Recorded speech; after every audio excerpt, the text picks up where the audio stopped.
This isn't just another podcast.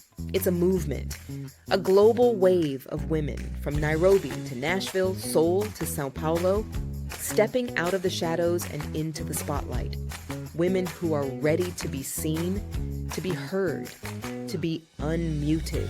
I'm Anjali Marshall, an award-winning ABC and NBC journalist and speaker, turned business strategist, coach, and mom. My mission? To amplify the voices of women who were never meant to stay silent. One woman, one voice, one story at a time. So go ahead, put on your comfy pants, grab a coffee, and maybe the remote. Are you ready to press the button? Unmuted starts right now. Hello, and welcome to another episode of Unmuted. I am your host, Anjali Marshall. And this is where we bring you the stories of women who lead with courage, wisdom, and global perspective. Oh my gosh, I'm so excited for today's guest. Her name is Randi Crawford. She's a public health advocate, a speaker, a life coach to moms and daughters.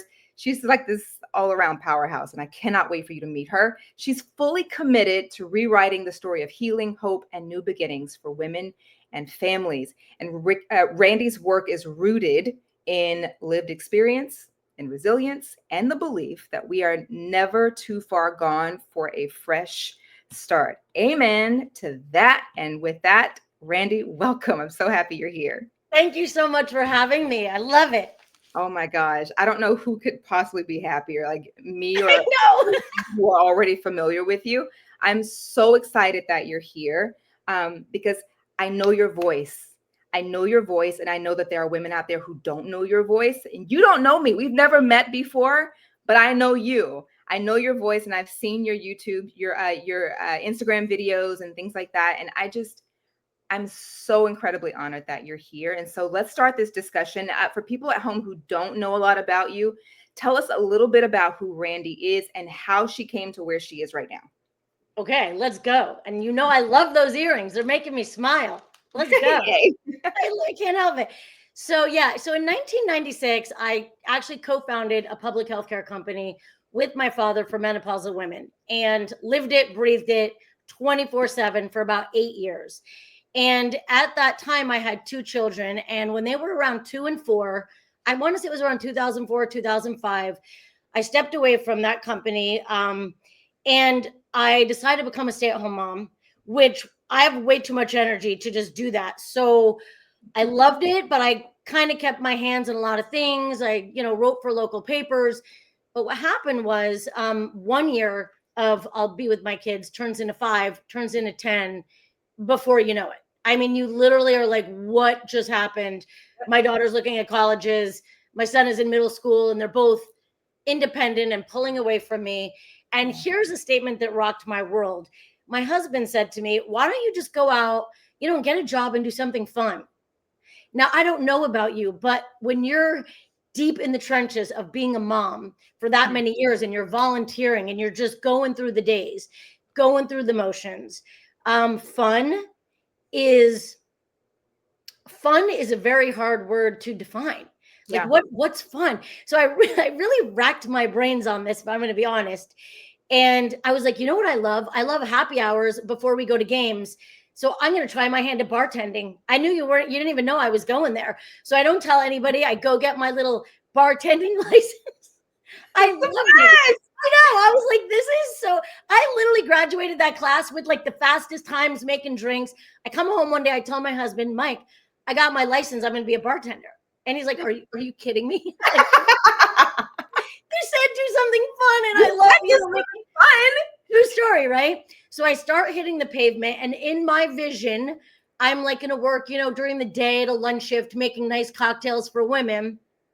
What happened was every restaurant I went to was like, no. You need to start at a dive bar. Like, you're starting at the bottom. And I just remember with the biggest smile, I'm like, that is not on the vision board. I am not slinging beers at a dive bar, So at that time, to be really honest with you, like you said earlier, I had no life coach. I had the internet and everything. This was all just there was no texting, there was none of that when I was at this phase of my life. So I would go to Google, I think it was Google, and I would type like, how do I find my passion? Because all I had ever done was worked and then been a mom. And I had no idea how to figure out what I wanted to do with my life. What was I good at? What I loved being around women, but what was going to light me up? And anywhere that I called would say the same thing. Like, well, what have you been doing for 10 years? Well, I've been raising my kids. Right. Well, what have you done? What qualifications? What can you do on the computer? I'm like, nothing. Absolutely nothing. But I can talk a really good game. Come on. So it was, it was very humbling. And I remember so vividly, I said, you know what? And I don't like shopping. I am not a shopper. So I have to preface that. Yeah. I walked into one of my favorite clothing stores and I said, I want a job, in retail. And they interviewed me. They asked me a few questions. And before I know it, they hired me. And very, very shortly, I became one of their stylists selling like as many clothes as you can possibly imagine, with no idea what I was doing, but having the best time ever. It was like a GNO every single time I went in. Wow. And that, taking that first step at something I had never done before, knew nothing about, was literally the beginning of my reinvention into the second half of my life. Ooh, my goodness. That's amazing. So, okay. That's a lot. That's a lot. Because it sounds like that was a lot that happened in a very short time. True. How long did it take you to go from your husband, Mike, saying, go find something that makes you happy, to you bartending, realizing, that's not I'm not going to a dive bar, to finding that place where you're like, I'm styling women. I'm actually enjoying this. What was that time frame? No, that you're right. That was a couple of years because here's what happens to women. First of all, we let everybody else get in our head, and we are so worried what other people are going to think. Totally. So the first thing you think is like, well, what happens if my friends walk into this store and they see me and they're like, what is Randi doing in retail? You know what I mean? Are they hard up? Do they need that money that she's working? Yeah. You have all of these thoughts that go through your head. And I just remember first of all, I'm a little bit different than most people. I'm going to admit that. And I never really care too much about what other people think of me, but we're all human.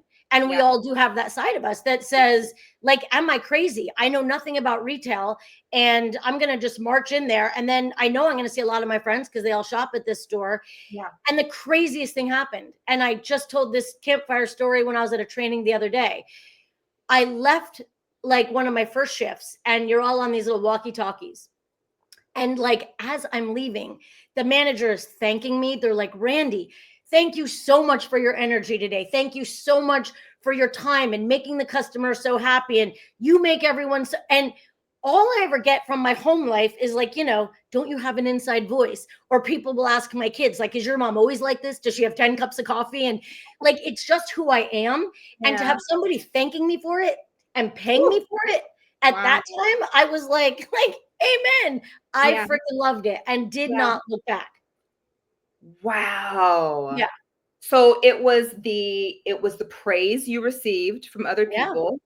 Not that home life was bad, but it's just different, right? Like, I think as moms, we so get used to the, like, I'm making pancakes for you for breakfast. And the reaction's not, oh my gosh, you're the best mom ever. It's not like that. It's okay, thanks, mom, And so to receive that praise, I can only imagine how that felt to you as a mom. And I wonder if at some point you realized in your soul, oh my gosh, I've been craving this and didn't know how that I even wanted it or how to even speak that. Do you feel like that was something that? Yes, I think you're hitting the nail on the head. I think that as women, we do listen, moms and dads are just cut from different cloth. They just are. And I'm not saying that in a bad way. I worked outside of the home for 4 years when I had my first child and was still breastfeeding between meetings and doing all the things. You just have a different bond with your kids. And so, like we're moms, we're expected to get up and make those pancakes with the special Mickey Mouse ears and the blueberries. And no one's so excited that we did it. We're expected to do it. And we love doing it. And I'm not complaining. But when you get praised for doing something that you do every day and you get paid for it and you have a great time making women feel good about themselves, that absolutely struck the chord in me to say, first of all, I really helped our customers feel good and I really helped the girls that I work with feel good. And that's what then led me to the next level, which was the life coaching certification. Because, and again, I really want to emphasize this, I was so against that for a long time because the word, life coach certification, it feels very white coat. It feels like you're a doctor and, I'm a life coach. And anybody that knows me knows that that is not my style. But I just knew that it was like reinforced to me, A, that I love working with women, and B, that there's nothing that makes me happier than making a woman feel happy and good about herself. Just nothing that lights me up more. I love that. So, okay, from the moment when you started working as a stylist, at what point in that interim did you realize I want to be a life coach? Probably I had been there about a year and a half. Okay. And I'll never forget it. I was on a walk and I was listening to this NPR podcast with Jay Shetty. I didn't know who he was at the time. Never heard of him. No, did not know. And I love NPR. It's called How I Built This. And I would always listen to that podcast. I'd never listen to the whole thing. I'd listen to like 20 minutes because every show was the same. Like everybody had a story to tell. They were up against all odds and then they made their thing happen. So whether it was like it's the same, it's a formulaic. So I happened to listen to this one and I listened to the whole thing through because Jay, whatever he said, it just was like everything he said. It's the way that I grew up, his belief system, the way that you're led by your passion. And just something about that podcast, I listened to the whole way through. And at the end, it said, I have this life coach certification. And I'll never forget, I was like, sign me up. So I get home, I call, and they're like, listen, this could take you a year, at least a year. And I'm like, no, this is not going to take me a year at all. And I called my retail job and I said, I can only work on the weekends because I'm going to become a life coach. And I think I did it in maybe 3 months. I mean, I was up at 5 a.m. This is when you find your passion. I was up at 5 a.m. working with people all day until probably 5 or 6 p.m. And I just read this quote by Mark Twain that said, the two most important days of your life are the day that you're born and the day that you figure out why. And I'm telling you, that just hit me because we don't know what our purpose is when our kids leave, when you're at the empty nest stage and your kids leave the house. Like, who are we? Who are we? And what are we supposed to do? You're completely different. Right? And so, so that leads me into another question, Randi. So when your kids were small, I'm assuming there were things that you did to refresh yourself, right? There were things that you, like a massage or I don't know, whatever it was. You're not a shopper. So whatever it was that really just made you feel like there's a sense of refreshment. I have noticed in my life that what used to refresh me don't no more. You know what I mean? So it's like I can't rely on what I used to do. Is that the same? Does that apply to you as well? Do you feel that the things that used to really refresh you when your babies were little, it just changed and no longer worked for you anymore? Well, 1000%. And what I'll go right to is alcohol. I mean, when my kids were growing up and I was working in the beginning, I'm Italian and I grew up drinking red wine my whole life. I'd not more than 1 to 2 glasses, but that was my go-to. Like, and they always have these funny names for it, like, mommy's happy, whatever they call it. Right. Yeah. I just loved it. It was almost routine for me to where I wouldn't even think about it. I'd wine. And that was that wine every night and getting a massage, just like you said. And once I got older and my kids got older and more independent, it's funny. My whole life has turned to health and wellness. I don't really drink much anymore whatsoever because I don't feel good the next day.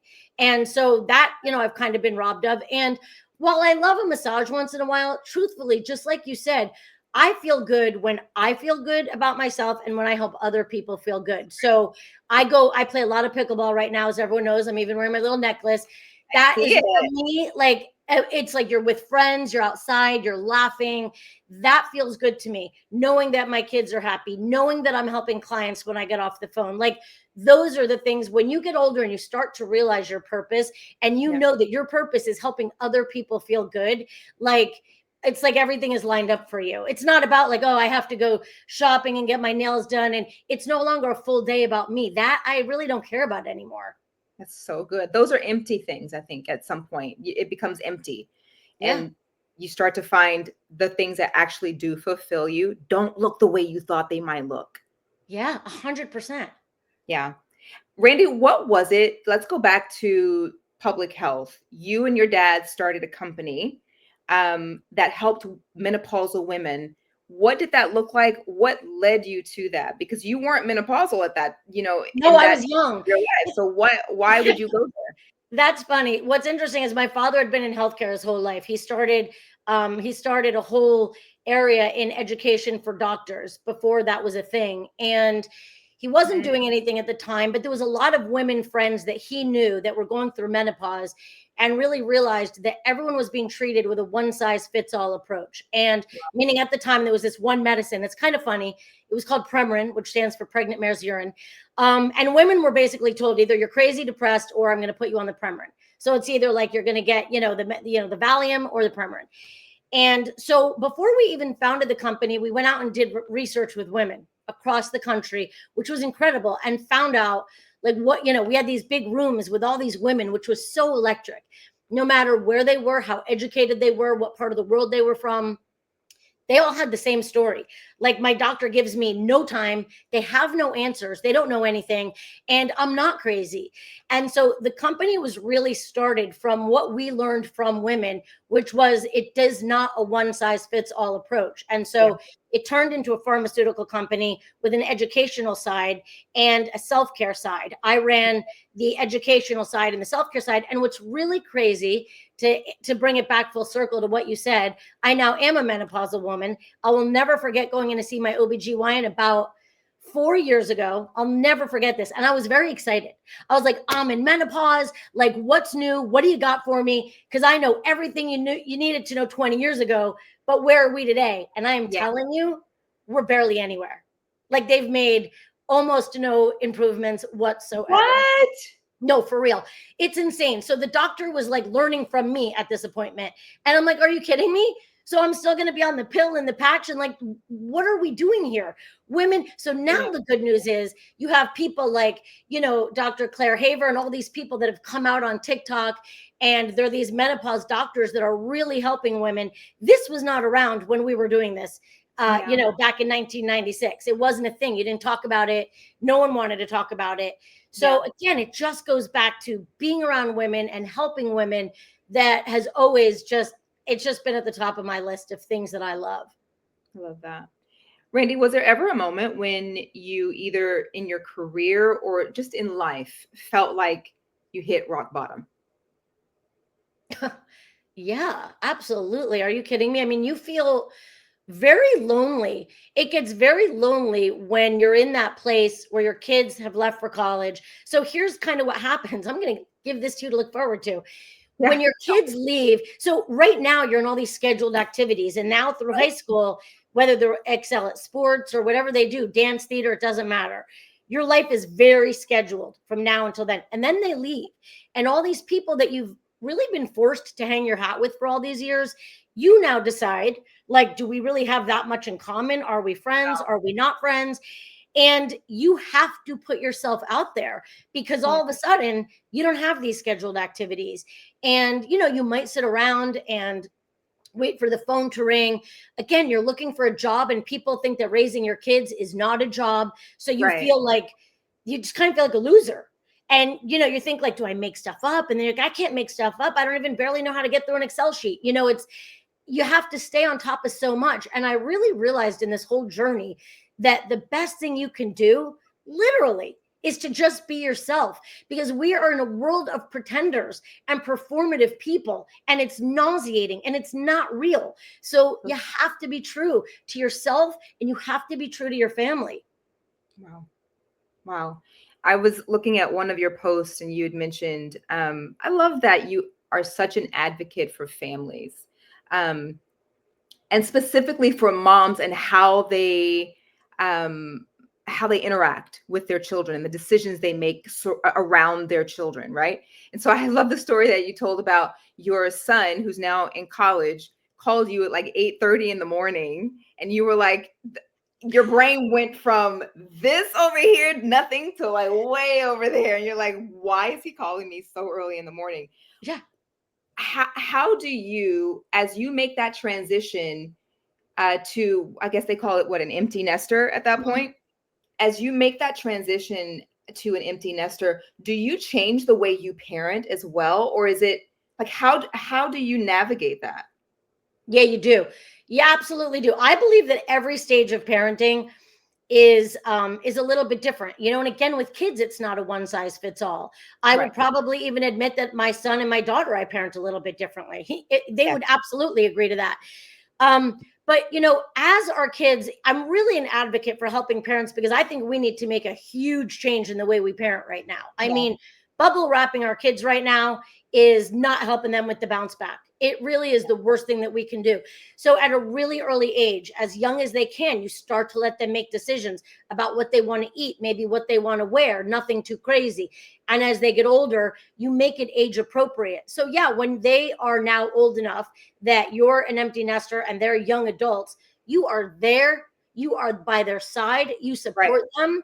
Right. You can't do things for them, and it's hard. You have to watch them be a little bit uncomfortable. You have to watch them go time after time after time looking for a job or trying to get into college, or you know, whether it's a relationship with a guy, it doesn't matter. You have to take a step back and trust that they're going to make the right decisions, because right now you have parents, you have Gen X parents that are literally inserting themselves into the lives of their kids that are the Gen Zs, and it's not working. It's not working out. They're not gritty, they're not resilient, and they have no idea how to make simple decisions in their day. Wow. Do you feel like parents who have the ability to, if their kids are going to college, for example, who have the ability to pick up the phone and make a phone call and have somebody make a quick decision, do you feel like that's something that serves the kid, or do you feel like it's like that's really setting them up for a loss? Okay, I don't understand. I'm sorry. Can you make that? I don't know what you're asking. Well, let's say that I have a senior in high school who's looking to go to this, I don't know, whatever college. And I have the ability to pick up the phone and say, I know the person at that college. I know somebody who knows somebody who can get them in. How much do you insert yourself as a parent? How much do you solve for your kids? And how much do you allow them to potentially fail? Okay, so that is a really good and very specific question. And here's what I'm going to say about that. Right now, I would say without any hesitation, getting into college, getting a job, these things are really, really hard for our kids right now. But I don't care who you know at that college, unless you're literally the one making decisions. Yeah. Most likely, you're probably not going to just be able to pick up a phone and get your kid in, because it is so hard. So if you do have a connection, I don't think it's bad to use a connection. I don't think that's a bad thing at all. However, picking up the phone, like, here's what we want. We want our kids to call us and talk to us about, you know, let them talk through why they want to go to that college, what effort they've put in to already get into that college. What have they done? But like, if they just pick up the phone, like, you know, I think it sounds good to go to name any college you want. And then you ask them, well, what do you know about that college? Who's the president of that college? Do you want to be a business major? What major do you want? And the kid knows nothing. Yeah. No. You step back. I mean, your kid needs to come to you fully prepared with why they really want something. And if they really want it and they've put in the work, then I always am a fan of supporting your kid however you can. But like fixing it for them, no, they have to want it. And when they do all that work, then maybe you can say, all right, this is the work you've done. I can put you in touch with so-and-so. And maybe you reach out to that person and see how they can help you. But you picking up the phone and making those calls, probably not the best idea. Them thinking through what they want and why they want it is a yes. That's amazing. Yeah. Would you consider yourself a vulnerable leader? Meaning? Does vulnerability play a role? And if so, how much of a role in the way that you lead your coaching clients and people in your world, including your kids? Very much so. Because listen, I made a joke about this one day that wouldn't it be amazing? You know, those movies where like, whether it's a Christmas movie or whatever, and they pull out the book that's gigantic, you know what I mean? And they're like, let me look up this question. If there was an answer to every question that we had as a parent, like, wouldn't that be amazing? There's not. You can't possibly imagine 99% of the scenarios that parents are thrown, right? So we have to make decisions on the spot. Yeah. We have to be vulnerable. We have to come in at it like we don't know the answer. And we are not always right. We have to come in at it as we are connecting with our kids. We are listening to our kids and we are trusting our kids. Because when we come at it from a place of fear and not vulnerability and empathy and openness, we've already lost. Yeah. What do you think has been the biggest challenge for you when it comes to creating vulnerability with your kids? I would say ego, because it's like as a parent, you see something and you just know what's right.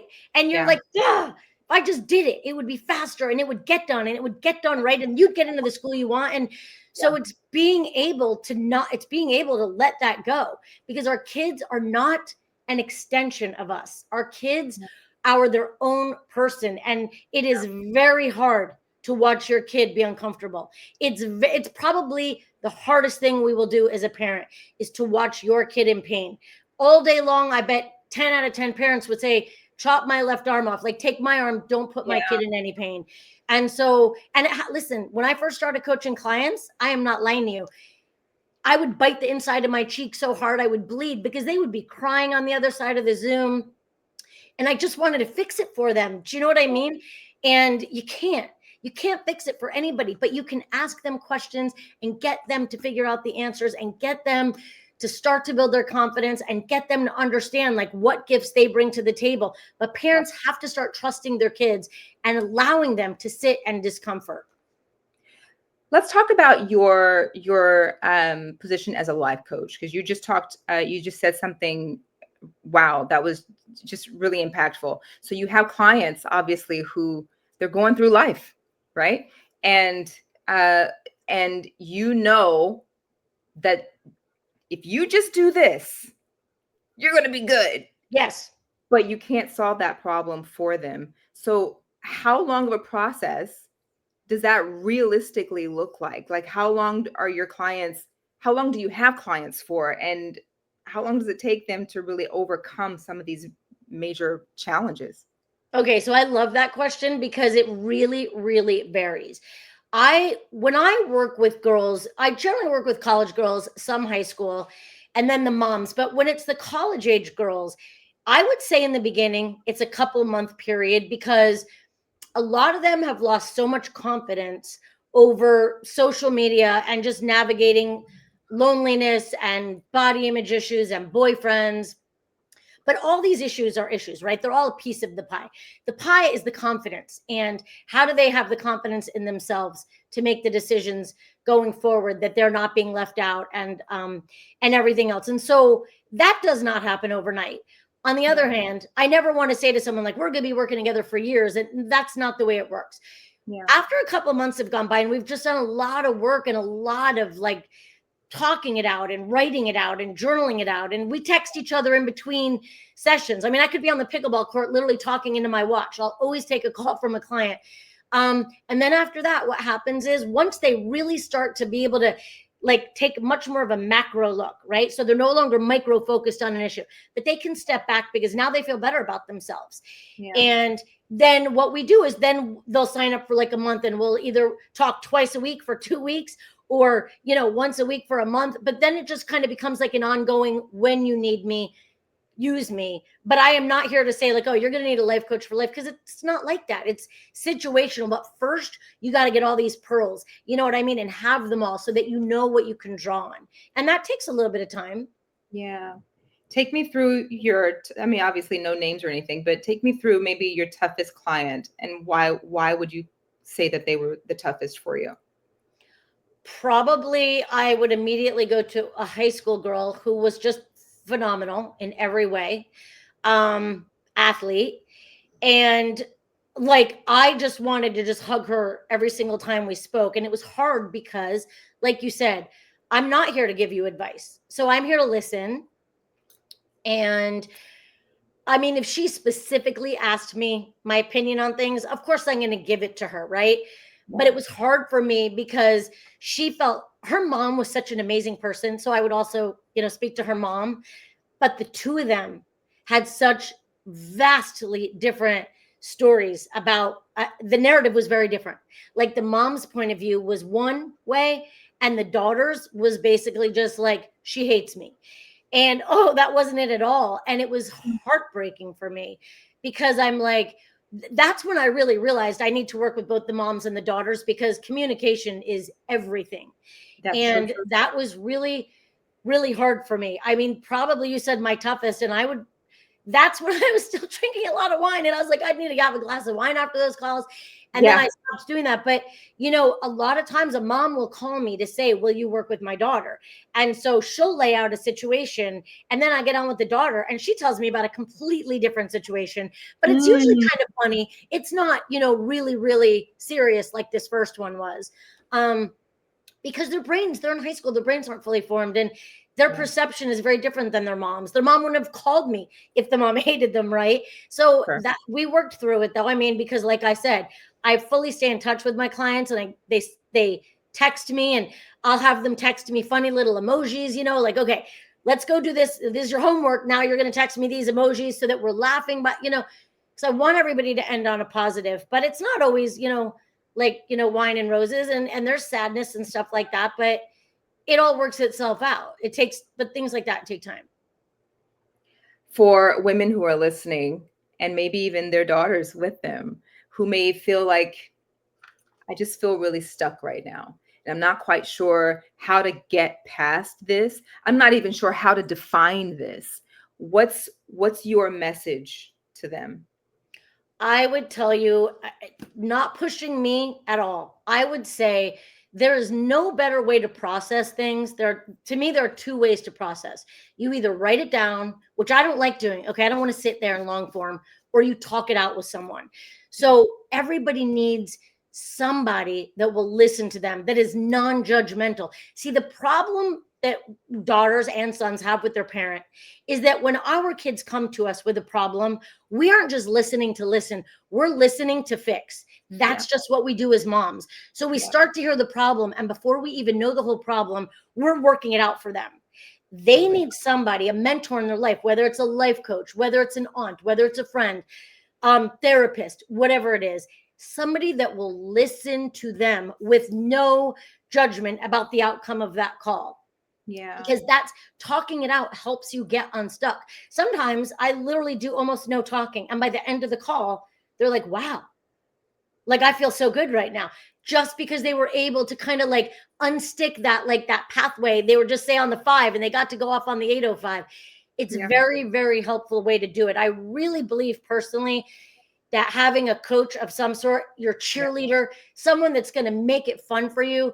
I just think it's so important to have somebody in your life. And I think it's so important for parents and their children to really start talking more and parents listening more. It's everything. We do need to listen more. I totally agree with that. Listen with the intent of listening, not of the intent of responding. I want you to know that I listen with the intent of and it's not responding. See, we listen to react. We don't listen to respond. We listen and we react. And that is the problem. I do it too. I mean, I'm a parent.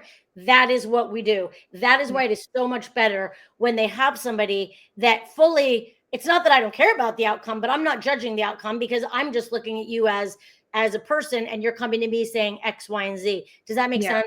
Yeah. It does. It totally does. Man, you've challenged me.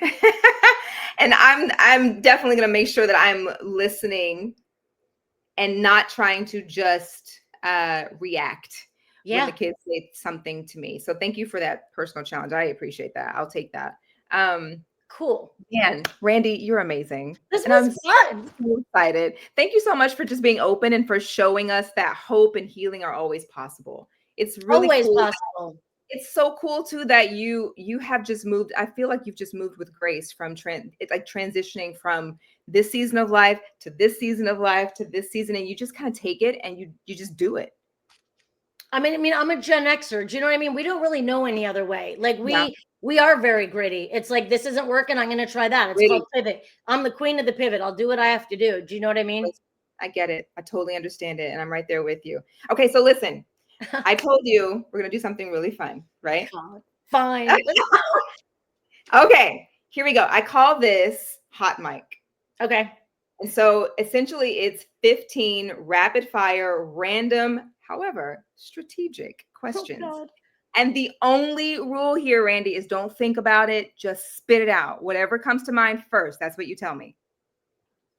We both know that I never know what's going to come out of my mouth, so I'm totally afraid. Let's go. You're afraid? I am extremely giddy right now. Okay. Oh, God. Number one, best place for a soul refresh, woods or water? Woods. Okay. Go to comfort meal after a long day? Cheeseburger. French fries or no? Yes. Yes. Yes. That's dinner tonight. Song you play when you need a pick-me-up? Neil Diamond. Oh, what song? Something Forever in Blue Jeans. Oh, okay. I love Neil Diamond. Neil Diamond's classic. Your earliest memory of freedom? Oh, geez. Probably riding my bike through the neighborhood, like all day, all night, to the beach for the first time. Hair blowing in the wind, just doing it. Getting a frozen Milky Way by myself at the Club Shack. It was awesome. I love that. Yeah. What emotion are you learning to welcome more and more? Discomfort. That's good. A ritual that you recommend for stress? Oh, without hesitation. This one I'm dialed in. I have the Deepak Chopra meditation app, and I do it every single day. I do it every morning. I do it every night at bed. That's great. If you could give your younger self advice, what would you tell young Randi? To just keep being you. I was always told I talked a lot. I was always told I was very loud. And sometimes the things that people say about you that you're insecure about will be your superpower. And stop listening to everyone else. Just got to be you. Yeah. Just because it makes them uncomfortable doesn't mean that it's a bad thing. A non-negotiable in your daily routine? Working out. That's good. A community or cause that's really, really near and dear to your heart? Well, probably anything that has to do with animals. I love animals. So anything that's about, adopting animals is all day. Dog or cat? Dog. I'm allergic to cats. So I love cats, but I'm very, very allergic. Got it. Okay. An adventure that you still want to take? Probably an African safari. Ooh. Okay. A quote that you come back to in rough times? Well, it's not a quote as much as I think of the Frank Sinatra song, My Way. That's great. What makes you laugh no matter what, without fail? Oh my God. The movie with Owen Wilson and Vince Vaughn, either called The Interns, about what they're the interns at Google. It's called The Interns or something like that. I could watch it 10 times and laugh every time. Have I seen that? It's the funniest movie you'll ever see. Better than Wedding Crashers? Yes, it's better than The Wedding Crashers. Yeah. Okay. What's your own definition of resilient? My own definition of resilience is that it is so essential to fail because you don't feel the joy of the win if you don't fail. Like me learning how to do social media. I suck at it. I don't even enjoy it. But then when I get like one that hits and people respond, you know how good that feels to me? But I wouldn't feel good if I never felt bad. That's so good, Randi. Just like what I told you. I was like, I know that. So that post about your son, I remember that. If you could interview any change maker in the world, dead or alive, who would it be? Change maker. God, who would it be? There's so many people I admire. Probably Ayn Rand. I love her. Okay. What gives you hope when nothing else does? Oh, my family, all day, all night. What's your happy place? My happy place is skiing in Colorado. Snow. Oh, you love the snow. I love to be cold. That's why I went right away from water. I'm not a water person and I live in San Diego. I would be in the cold all day. My husband's from San Diego. Yeah, he loves the snow too. Love it. It's because you guys are so spoiled with perfect beaches. Like, I know. That's exactly. Come on. I know. Cry me a river. One hope that you're holding out for the next generation. Easy. I want the next generation to just stop with getting triggered with everything and stop with, we've gone too much with the boundaries and everything. I want them to just like live life and to not be victims and to not blame people, but to just feel more confident in themselves and feel confident in their decisions and to stop letting the evil cell phone run their life. That's a bar. That's a bar. I know. Yeah, drop that mic. Randi, you're amazing. And I am totally obsessed with you. Thank you so much. You are filled with wisdom, woman. And I'm so grateful for you. And I'm grateful that a lot of women will be able to hear your voice. And I just hope everybody comes running to your socials. And so if they do want to, which I know they will, tell them how they can do that. Okay, well, thank you for that. So it's very simple. I'm at Randi with an I, Randi Crawford Coaching on TikTok and on Instagram. And my website is RandiCrawfordCoaching.com. And that's where they can go to Calendly, or they can get to that from my socials and book, a 30-minute free session to just kind of see if it's something they're interested in. That's so great. You're amazing, woman. Thank you for being on the show. Thank you so much. And guys, thank you so much. I hope that you feel encouraged by Randi and her words and her resilience. Thank you so much again. And if you did not know, you are now a part of the family. I've adopted you. You have no choice. You're a part of the Unmuted family, Randi. Let's go. Let's go. High five, woman. High you five. Are here. You can't get rid of me now. I'm here. I am here. I'm not going anywhere. And so I hope that we can stay in touch. You are a joy, and I want to make sure that I do stay in touch with you. Thank you so much. 100%. I would love that. Thank you so much for having me on your show. Absolutely. And thank you guys for watching this episode. Until next time, stay unmuted.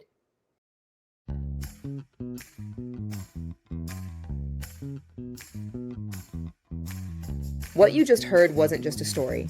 It was a spark, a glimpse into the heart of a woman living for purpose, and a reminder that when one woman shares, another woman wakes up to what's possible. These aren't just conversations, they're catalysts. I'm your host, Anjali Marshall, and this is the Unmuted Podcast, where voices rise, stories connect, and purpose finds its volume. Until next time, friends, stay unmuted.